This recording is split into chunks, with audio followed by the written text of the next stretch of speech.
My name is Ken Larimore. I'm with the University of Illinois Extension and an educator in community and economic development.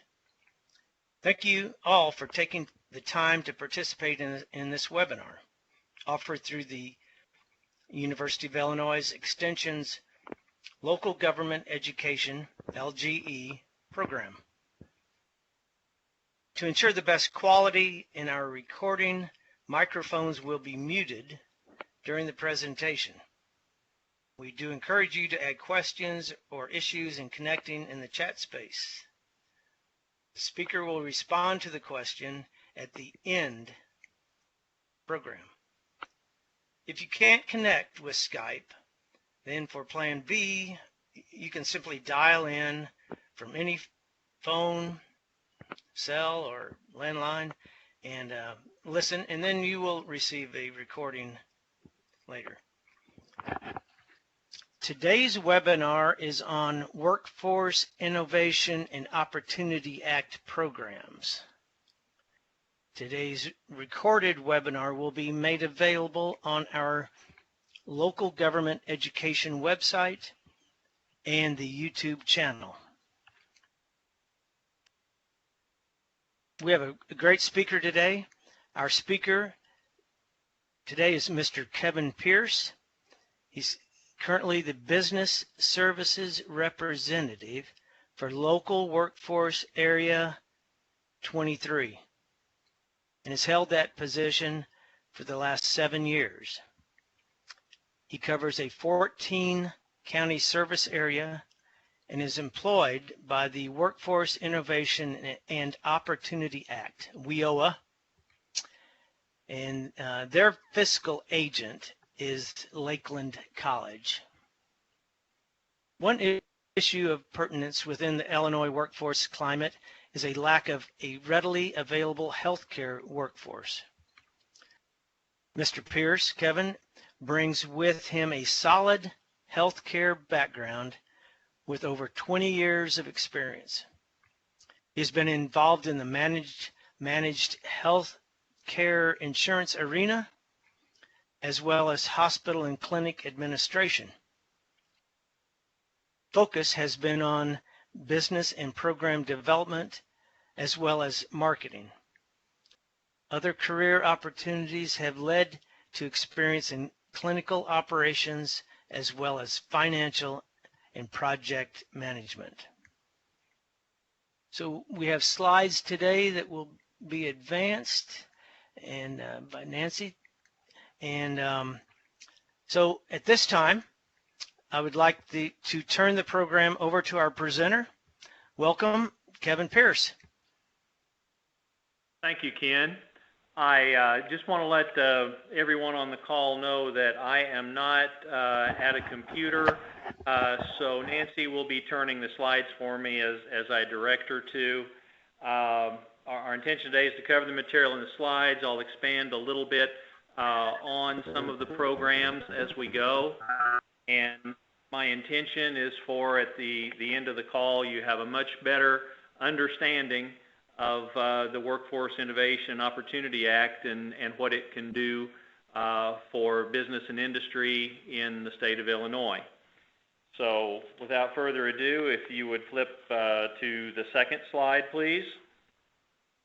What exactly is the Workforce Innovation and Opportunity Act? It is, in fact, a federal law. It went into effect in July of 2015 that replaced the Workforce Investment Act of '98. A lot of things changed while a lot of things stayed the same in it, but there became a much bigger focus on work-based learning. But by definition here, you see a few points. It's a federal legislation designed to strengthen and improve the nation's public workforce system by helping youth and adults with significant barriers to employment into high-quality jobs and careers, and helping employers to hire and retain skilled workers. If you turn to the next slide, number 3, you see a map on here of the state of Illinois that breaks down the workforce areas in the state. The regulatory body in Illinois, the Illinois Department of Commerce and Economic Opportunity, now known as just the Department of Commerce, has broken the state down into, there are currently 22 workforce areas. Now you see, as you look on this map, you see, well, there's number 26. I, in fact, am from number 23. How can that be? There has been some consolidation over the years. The Chicagoland area, for example, there were 3 workforce areas, North Cook, Chicago proper, and South Cook County. That is now consolidated into one, and there have been a couple other consolidations in the state, which brings that to 22. Now, what's very important to understand, as I talk to you today, this is a lot of my comments will be reflective of Workforce Area 23. Now, you think, okay, well, that would pretty much cover everyone. Well, each workforce area is, in fact, very, very, very different in how they're ran, who their fiscal agent is, how things are approached. For example, as Ken mentioned, the fiscal agent I work for is Lakeland College. There are workforce areas where a community college is the fiscal agent. There are others that, for example, perhaps a county government is the fiscal agent, or a somewhat private economic development group may be. It could vary greatly. Also within some of those workforce areas, they hire and have their own career planners, formerly known as case managers, their staff that administer the programs.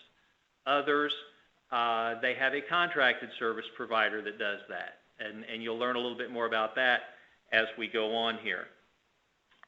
What is important and combined is that within all of these 22 workforce areas, there is a single entity known as the Illinois Workforce Partnership, which is an association that all of the workforce areas belong to.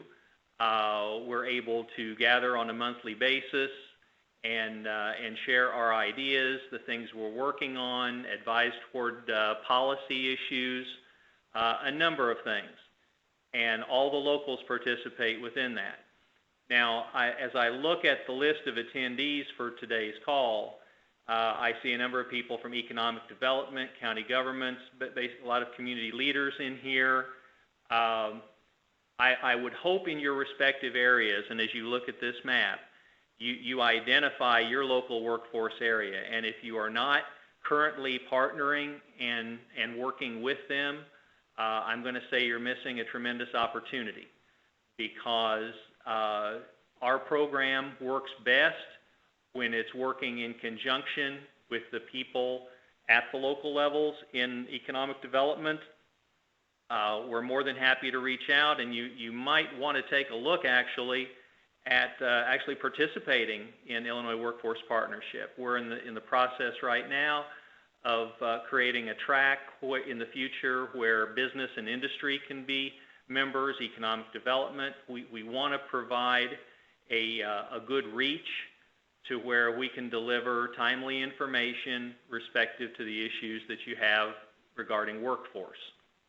So I just didn't want to miss the opportunity to mention that. So I hope you all are reaching out and working with your local areas. If you would turn to the next slide, number 4, there you will see the counties, the 14 counties that I represent in Area 23. Basically, this is, I think, the largest geographic workforce area of the 22. We have 14 counties. There's another area that has 14 counties, but it's a little bit more rural and doesn't cover as many square miles as ours currently does. You see highlighted on there certain towns within that. Those are the towns where we have career planners, we have staff that can assist individuals as well as business and industry. We used to have in Area 23 3 what's called one-stop centers. That's where you had a number of services, basically, not to be too specific in definition, but a number of services available in one building. You had an employment security, IDES. You perhaps had someone from vocational rehabilitation, someone from veteran services, your workforce area people, a facility where people could come into that had a resource area where you were readily able to be assisted. We had those centers in Mattoon, Effingham, and Centralia. The true one-stop centers have since been consolidated, largely due to unemployment security, some consolidation there, as well as other factors. We currently have just one true one-stop located in Effingham. But these other locations you see, we do have career planners. We have a resource room set up. We have the ability to service the customers within those various areas. If you turn to slide 5, on that, everyone wants to know where the money comes from. How does this all work? Well, this is federal money that comes from the U.S. Department of Labor, and it goes to each state. Within each state, there is a regulatory body or recipient of those funds as they're distributed. In Illinois, it is the Department of Commerce and Economic Opportunity. They are our regulatory body for the workforce areas and the work that we do. They set policies in conjunction with federal guidelines. They work with the federal government on any tweaking or policy issues that need to be worked on specific to an area, and then that comes down to us at the local level from the Department of Commerce. Within each workforce area, you have a governing body known as the Chief Elected Officials, the CEOs. You may hear that term. In my past world, CEO is Chief Executive Officer. In this world, it's the Chief Elected Official. Typically, it's the chairman of the county board in those respective counties, or a proxy that they have assigned from the county board. It could, however, be any elected official of that county. So in our case, with 14 counties, we have 14 chief elected officials that receive the funds. Now, you see some branches going off there. To your left, you see the Local Workforce Innovation Board for Area 23. That is a board. I'll get into that a little bit later. The makeup of that is prescribed by law with a certain number of members from private industry, which is known as the private sector, public sector, community-based organizations, and so forth that make up that board. The chief elected officials have an agreement with that board to provide oversight for the programs and the day-to-day operation within the workforce areas. Ultimately, though, the chief elected officials are responsible for those funds. So any misappropriation, any issues that come up with that, any denied costs, potentially, that goes back to the chief elected officials. So it's very important that your chief elected officials be very much engaged in what's going on and be informed in what's going on. It makes things run much smoother. To the right-hand side, you see Lakeland College as the grant recipient for Area 23. So basically, the law requires that the staff of the workforce area be employed by the fiscal agent grant recipient. So I myself, in fact, my business card says Lakeland College. I perform no job functions for Lakeland College outside of this grant. And that is the case in the other areas as well. When I mention that some workforce areas have their own staff versus a contracted service provider, in Area 23, we have that contracted service provider. It is an entity known as CEFS, based in Effingham. They're the ones that employ all the career planners. They're ultimately responsible for the programs, the administration thereof, and the outcomes. We review that contract periodically and put it out to bid, but we've been with CEFS for a number of years now because there hasn't been anyone that has been able to touch their level of expertise and reach that they have within those 14 counties. If you turn to slide 6, let's just kind of review some fast facts of LWIA 23. Again, the 14 counties we serve. We provide services to low-income adults, dislocated workers, and at-risk youth. Those are our primary customers. That workforce board that I mentioned before, it is a 31-member board with representatives from all those counties. Before the WIOA law was enacted, we actually were prescribed to have 39 members, so our board actually shrunk a little bit over time. In the last program year, we served 649 customers in our 14 counties, with 577 of those receiving direct training. We administer approximately $4 million of federal funding annually. That's what we call our formula money. Beyond that, there are other talent pipeline grants, other opportunities of funding that comes down from the federal level that we can apply for if we think we can use that wisely within our service area.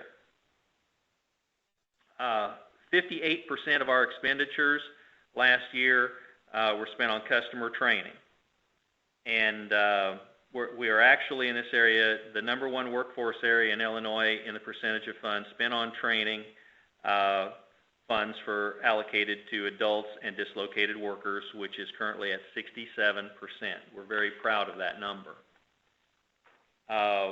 If you would turn to the next slide, number 7. This one is the WIOA facts. Let's just go through some highlights. I told you at the very beginning what WIOA was. Now let's break it down a little further. As I mentioned, it went into effect July of 2015.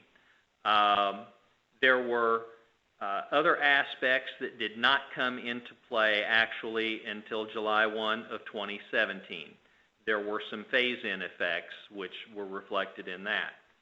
This law is in effect until 2020 when Congress will review it. What it did in the process of development, it eliminated 15 duplicate federal training programs. That was a key that led to this. There were a number of duplication in services out there which were confusing to the public, to the consumer, and certainly to any employer in business and industry. So that helped that, and it also created an environment where those services that were out there are now required to work together under the same types of performance measures, many of them, so we're able to provide a cohesive service to the customer. It requires these one-stop centers that I've already discussed to be certified by the state.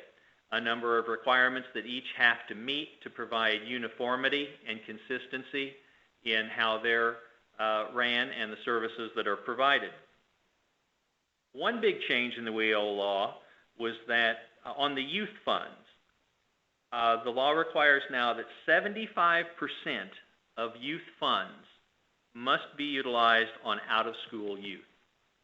Out-of-school youth, again, this goes back to why it's a wonderful idea to partner with the communities, the county, city governments, and economic development, because, and schools become very important in there as well, because it's hard for us, and I think hard in a number of areas, to identify and reach those out-of-school youth. If they're not part of the system anymore, and they're not part of an alternative education process in the rural areas, it's very difficult to locate those individuals. It may be much easier in an urban area where there are more systems set up for that. But that is a requirement that's out there now. When I say it requires partnering agencies to work together, there are within the law 4 core partners. And those are the local workforce areas under the leadership of the Illinois Department of Commerce, adult education and literacy, basically the Illinois Community College Board leads that. Wagner Pizer, that's your Illinois Department of Employment Services, and vocational rehabilitation. Those are the core partners, and then there are other partners we work with as well that I'll identify as we go a little farther. The WIOA Focus in particular, I talk about work-based training. I mentioned that earlier. That is very key.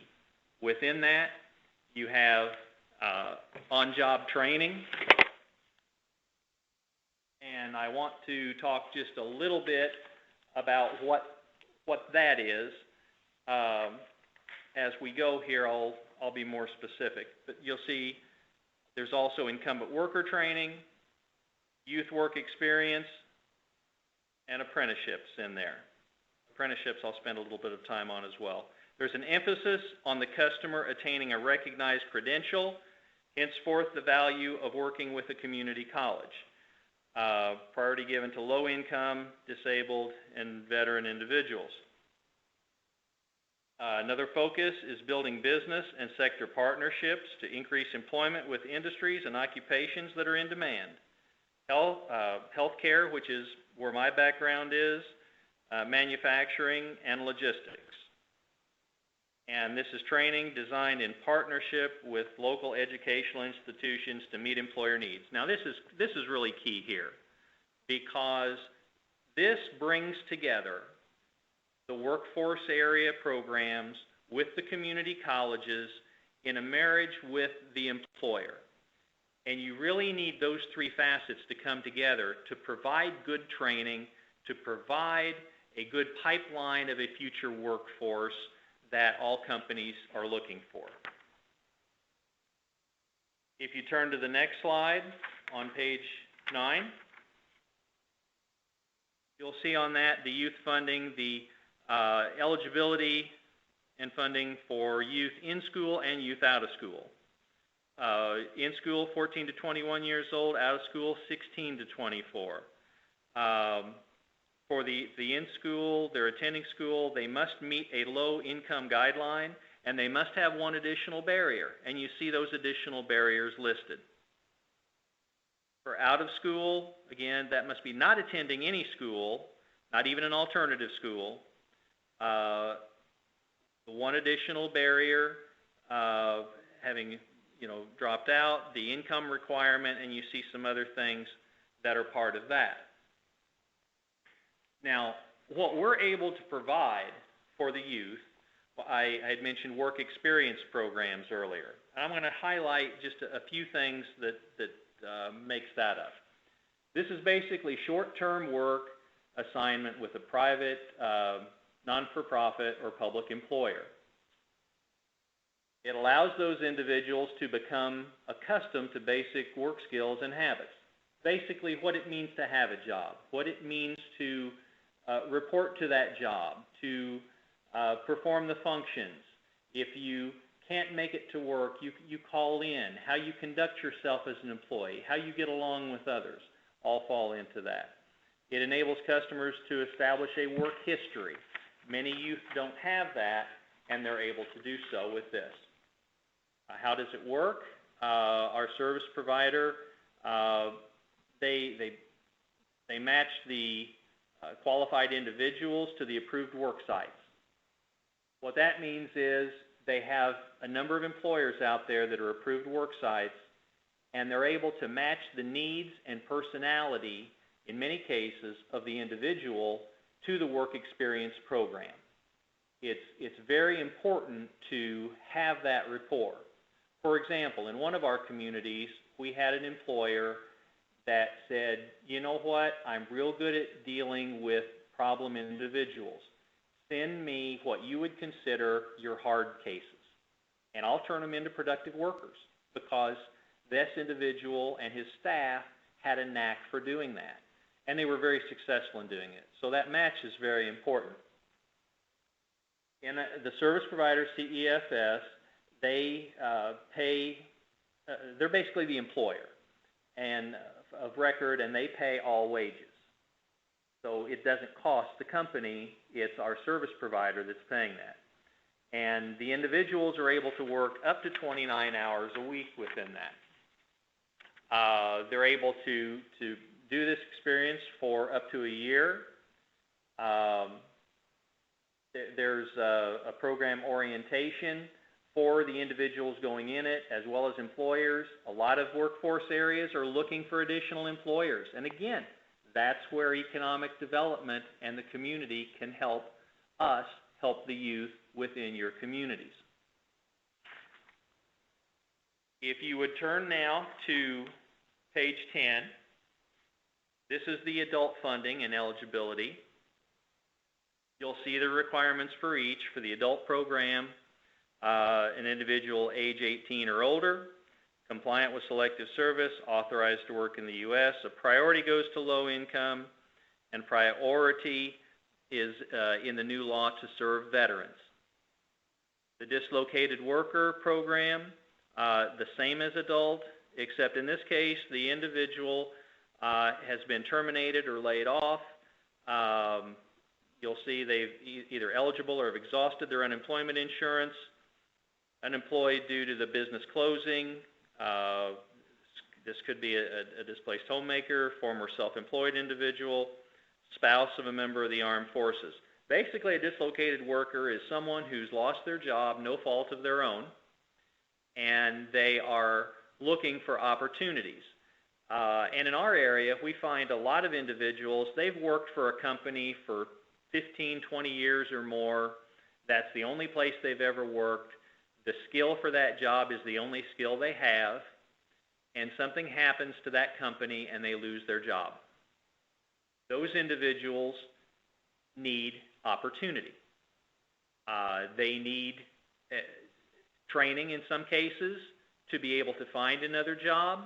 They need employers willing to look at them for their work history, their abilities as an individual, and then try to match that individual with the job, knowing that the skills aren't going to be exactly what you want.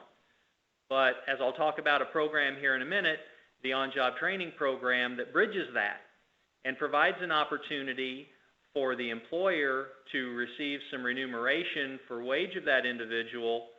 At the same time, they're getting up to skills level that they need for that particular job. And trade is out there also. This is workers that are adversely affected by foreign trade. Basically, a company, General Electric in Mattoon, is an example of that. Those jobs went away. Many of those jobs are overseas. If you would turn to page 11, some of the key client services that we cover are the training. As I mentioned, we're training individuals to get back into the workplace. In the adult program, many of those individuals, they're ones that have said, I want to go back to school. I want to get a certificate. I want to get a skill or a training that I can improve my job status, make a better wage, and be able to move forward. We're able to provide that training. Also, tuition, books, fees, paid work experience, on-job training are all components of what can be done within that. We also provide soft skill development. Now, soft skills, it's very interesting to me that over the years, employers years ago used to say, I've got to have a skilled workforce right now. That's the most important thing. You have to get me those skills. And in recent years, that has become more, I need a worker that is reliable, dependable, someone that understands the concept of work, that has a good work ethic, a good work history, and I'll train them the skills. That has very much changed over time. So soft skill development is designed to help someone to get along in the workplace, to understand conflict resolution, understand what it means to have a supervisor, responsibilities. And with that becomes assistance that we provide in, as you see here, resume writing, job search and interviewing skills, job retention skills. a lot of people, as we find, they are good people. They want opportunity. Many of them just don't know how to interview, how to write a resume, how to present themselves. And those are all services that we're able to provide. And there are supportive services also for those that qualify while they're in training or while they're in an early job situation. We can provide transportation, child care, uniforms, tools, etc., whatever might be required for that for those individuals that qualify. If you turn to page 12, slide 12, you will see what's listed as key employer services. The on-job training that I keep referencing, we're going to drill down on that one a little bit now. As you see here, it's a Hire First program in which the employer enters into agreement to hire, train, and retain the WIOA eligible customer upon successful completion of the program.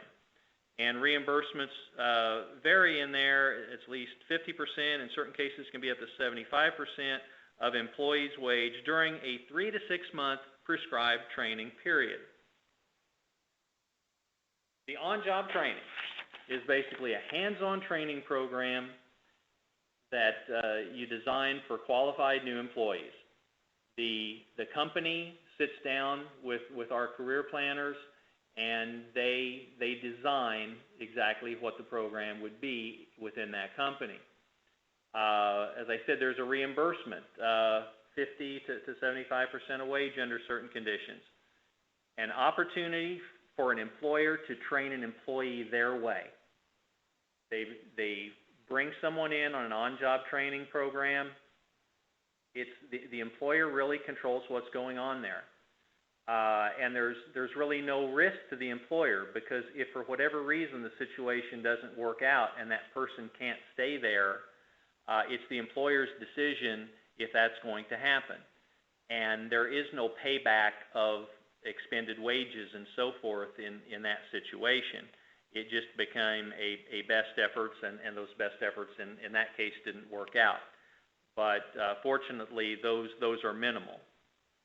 The on-job training program is an investment in the company.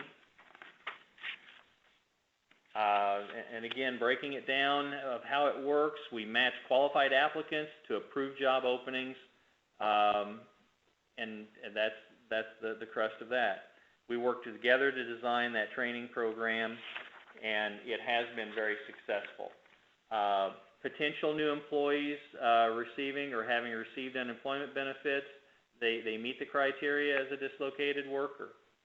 I would encourage you folks in economic development, as you're looking to help your employers out who are saying, I need people, I can't find people, again, work with your local area, take a look at these on-job training opportunities, and I think you'll find a good match exists. Incumbent worker training is next. We've talked a lot about moving workers into new positions. But what we have in Illinois and nationally is a situation where we have existing companies that have existing workers that have been with them for a while that do not have the skills to change as the needs of the company as they do. For instance, if a company changes their technology, and I'll use an example of a lighting company, as maybe they've produced fluorescent lighting and now they're moving to LED lighting, all new equipment, all new technology. And we have an employer saying, you know, I've had people with me 20 years, I don't want to lose them, they're good people, but they need to be retrained. That's where incumbent worker comes into the picture. It helps develop and implement training for current employees who need new or upgraded skills.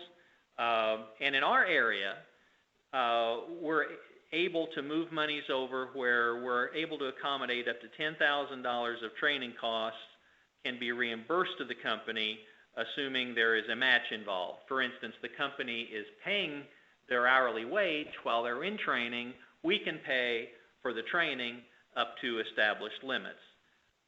If we had more funding available, we would be able to do more than the $10,000, but with 14 counties, with the funds we have, we want to make sure we're using it prudently throughout the entire area. And another key employer service, we're able to provide occupational skills training in the classroom and being able to move those into the workforce. Now, at the bottom you see apprenticeships. The new WIOA law is really pushing apprenticeships in the workplace going forward. Now, many of us, we hear apprenticeships and we say, oh, that's trade and labor. That's organized union labor. And that is much more in this. It can be for any industry type. It's creating a situation where you have classroom instruction combined with at-job experience in a select designated program, again, to help these individuals gain their skills, gain the opportunity to earn a higher wage and better job security going forward. Now, many of you will hear a lot more about apprenticeships in Illinois, as the Illinois Workforce Board has established an apprenticeship committee that is currently looking at how apprenticeships are going to be marketed and awareness programs are going to be made available around the state. I would encourage you to look for those as you hear about them, and again, in working with your local areas can help you with that as well. If you turn to the next slide, number 13, you will see who else we partner with. I talked about the core partners and others. We partner with employers. We partner with higher education, the community colleges, which is a core partner. Labor organizations and community-based organizations. We partner with economic development. In my particular area, with so much geography to cover, I can't go out and call on cold calls on new companies on a daily basis. How I gather opportunities is I'm involved in just about economic development group in my 14-county area, where I'm able to learn about opportunities, get acquainted with those people from those businesses, and we're able to take it to the next level of presenting what we have available. That's how we gain a lot of our new business. Department of Employment Security, which I had mentioned, they are a core partner. Adult Education, part of the Illinois Community College Board, which is a core partner. Vocational Rehabilitation, and then you see others, TANF, Perkins, Department of Aging, a number of others are involved. If you turn to the next slide, number 14, when all of these programs and services are enacted in any given area, the winners are the student or the customer that qualifies. That's the WIOA client. It's the opportunity to secure and retain that job and become self-sufficient. We promote through our individual areas and that Illinois Workforce Partnership that I mentioned, success stories throughout the state that are very moving. Stories of individuals that have been able to achieve and would not have been able to achieve had they not had the opportunity to do that as a WIOA client. Another winner is the employers.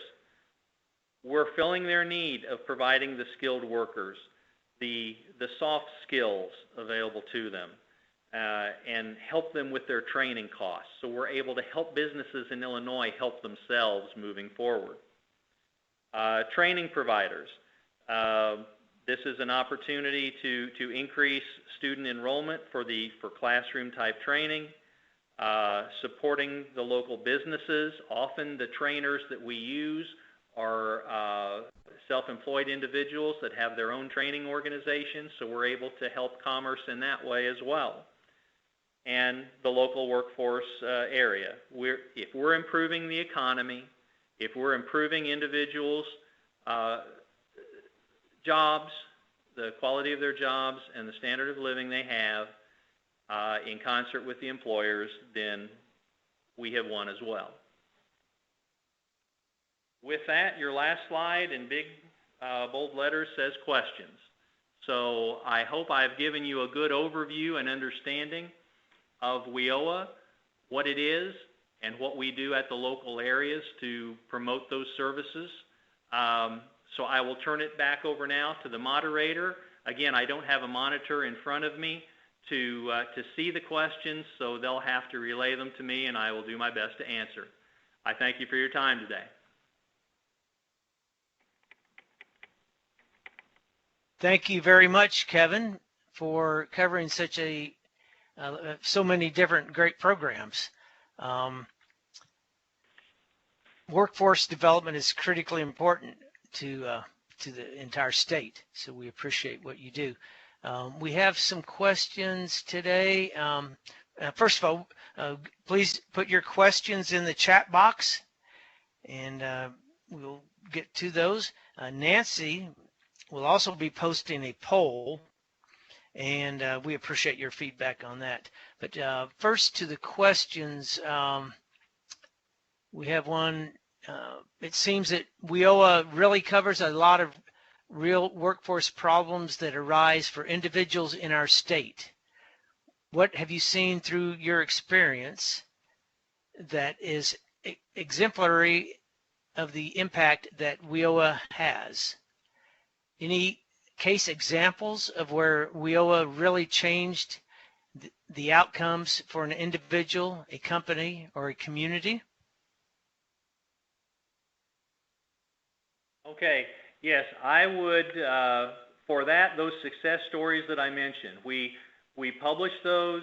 They're documented within each workforce area, and the Illinois Workforce Partnership presents that information, and we also have an annual awards opportunity for those key success stories, and they are very moving, and I think you have to look at the area that you're in, and I look up what those success stories have been, and I think that'll answer your question, because they're very powerful in how they've affected people's lives and their ability to earn a living and provide for their families.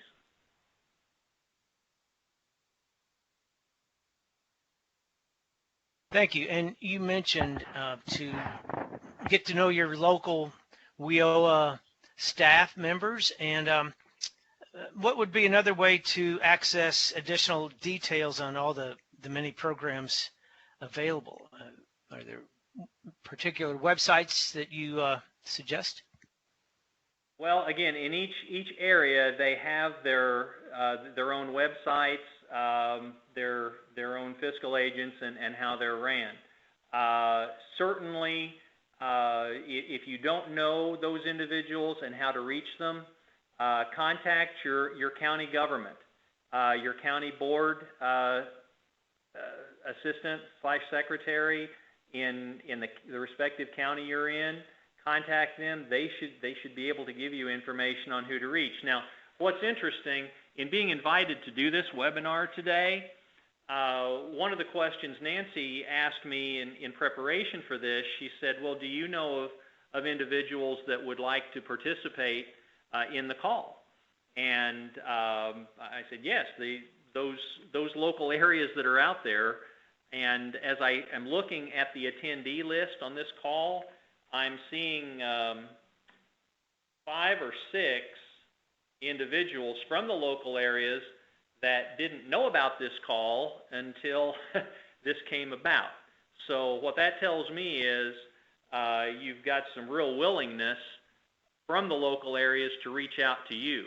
Just please make that connection. And if again, you're not familiar with who they are and how to reach them, I would urge you to go through the county level, and they will be happy to put you in touch. Good, thank you. Here's another question. It is wonderful that employers can be reimbursed for wages of untrained employees who receive training after hire. What types of employers are usually those who enter into those agreements? Okay, a lot of manufacturing to this point. That's been a real pipeline for them. And they just have to get over that mindset of, if you have a major employer with a great benefit package in a town and they're hiring an industrial maintenance position, okay, they want to hire the best of the best. They want to hire the guy that's been the industrial maintenance supervisor at the company down the street for 20 years and bring them in and life is good. But they know that's just not going to happen. And so they recognize it's more about finding an individual that is a good match for that organization, be it the skills may not be ideal for what they need. And this program gives that company the ability to offset the costs of training that person while they're getting them up to speed. And that's a very strong incentive for an employer. And I will say in our area, the employers that we work with for that type of new hire training, that worksite training, they keep coming back for more because they love it. The regulation is minimal on that, on the on-job training. There's not a lot of paperwork. Now, a lot of companies may hear, oh, this is a federal program, it's the government, oh my goodness, this has got to be something bad. No. Those that have used it, keep using it.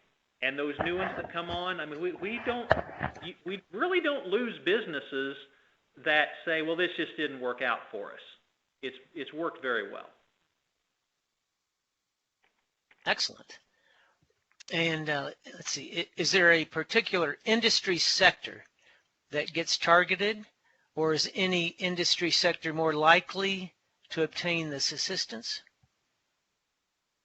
Well, you have the identified demand occupations, which, as I mentioned, is manufacturing, healthcare, logistics/transportation,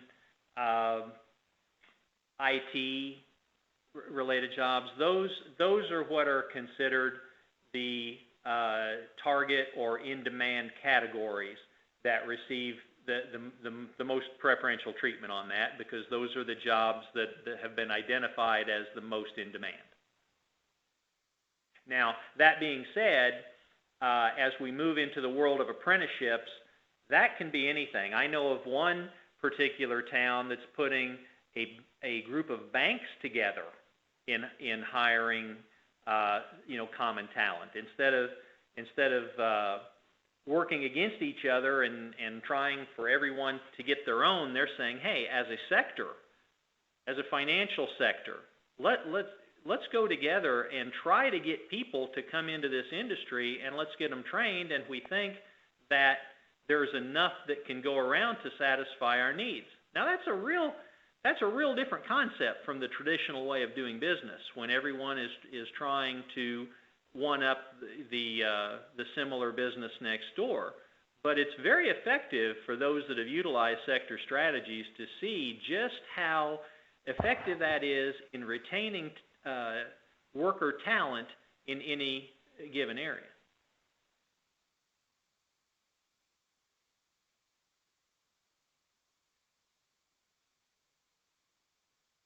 Well, thank you very much, Kevin. Any last minute thoughts? Comments? No, I thank you all for your time. I appreciate the audience we have today. Those of you that were reaching out to learn more about this opportunity, those in economic development, please work with your local areas, pass this information on to your employers, and let's help Illinois be successful and grow, as well as those workers and companies within. Thank you. Well put, well put. Thank you again, Kevin Pierce, for presenting. And I'd also like to thank those participating in today's webinar. As a reminder, a video recording of today's webinar will be available on the local government education website, on the University of Illinois Extension websites, within 2 to 3 business days. And I hope you all will be able to join us for next month's webinar on international trade. And I imagine Nancy will be sending out information on that. In fact, she's posted that in the chat box. Thank you, Nancy.